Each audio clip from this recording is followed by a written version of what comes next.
drawing is one of the scariest, but it's possible. Despite what people think, it is possible from a person who can't draw. Well, used to not be able to claim that. Anyway, the first thing is you got to use your tools. You got to pick your paper.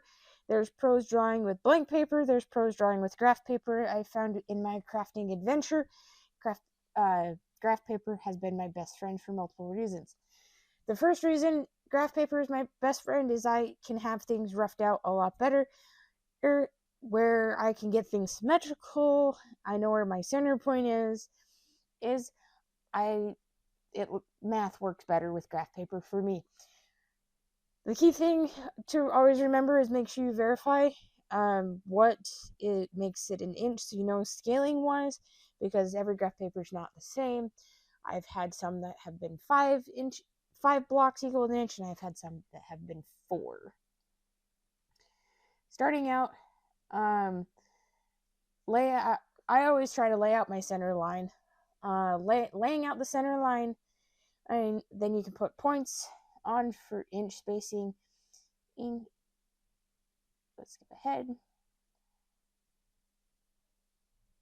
Okay, so there's 2 options. There's laying out your center line, like I was saying, and there's also you can trace your piece.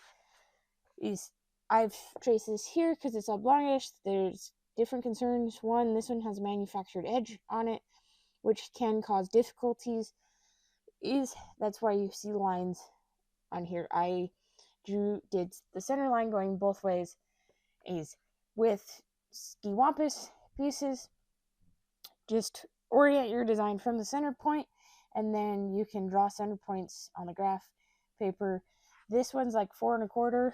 I cut it down to 4. That buffer has saved me countless times because wood is not, it doesn't cooperate sometimes. So keep going here. This is what I was talking earlier. I laid out my spaces is to draw the center points. My friend the ruler. Here I put rough points on each perspective so that I know exactly how big my size is, because it's one thing I'm going to draw this as a rectangle, and you don't remember that you're using an oval for material. This is the point. I always try to use a different symbol in a way, versus like the cross here, the plus, versus just straight lines, so I know where I'm referencing, because the longer and the more lines and more intricate drawings that you get on graph paper, it can mess with your eyes and make things harder, where you might shift thinking your center point's here when it's in reality it's over here. So this purple line, perfect. The purple line is when you're using material that is not square or rectangle, or you want to have a border on it, or you're not sure you want to have a border, give yourself a buffer. It's a buffer. It also is the general perspective for drawing, so you can lay out and not draw things too big or too small. I have my regular piece, but it's a curve, so this gives me more of a straight-ish line to reference to. Thought I was going to use that, but chose a different word. Okay, so I picked the word brave here. Curved was 7 letters. It was too long for this particular piece. Count the letters. So I had 5. These lines here, I divided each piece into an inch roughly, so then I can block it out from the edge, my drawing edge versus the piece edge, and I can get drawing edge, piece edge. Just because I drew it out like this does not mean I have to carve it. This looks rookie-ish, but this is just for scale and general layout. It is not your final thing. The final thing can come with coloring and adjusting, like so. You don't have to stay fixed on one layout and it's like, well, that font looks terrible. Have fun with it and change it up.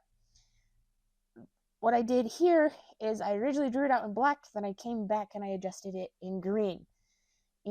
when you have, and I go more into detail that I picked up in a different video, when you have layouts, you can change colors, give different things. It makes it very easier to see. Here I cut it down because the bigger the paper, it can make harder for it to transfer over.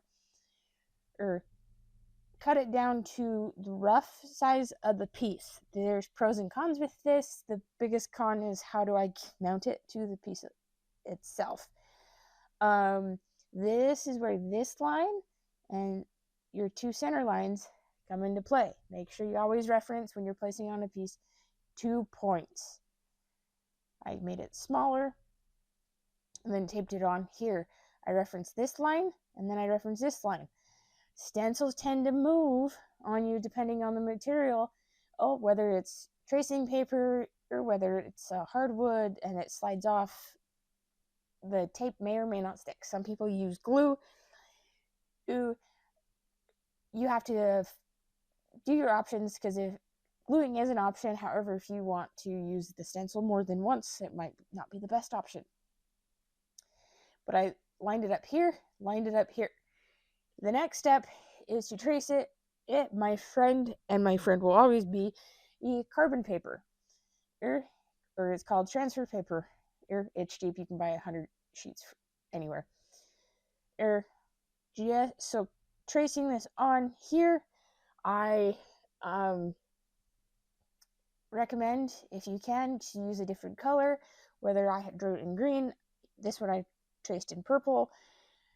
Pen versus pencil. Just be aware that the more intricate, the harder it can be, and you can forget lines. Now, once you have it traced on here, make sure you don't remove the stencil until you look at a piece. I always keep at least one down because they like to move. Let's skip ahead. Make sure you look, because if you forget a line, it's hard to get it lined back up, especially the more intricate details. I had this line here, and the next thing you know, I didn't draw this line, and then it's clear up here. It's quite the headache. Okay, once you get it on the carbon that actually transfers, sometimes does not like to stick very long, and so I have, in my experience, where I've been working over here, and the next my hand rubs all this off.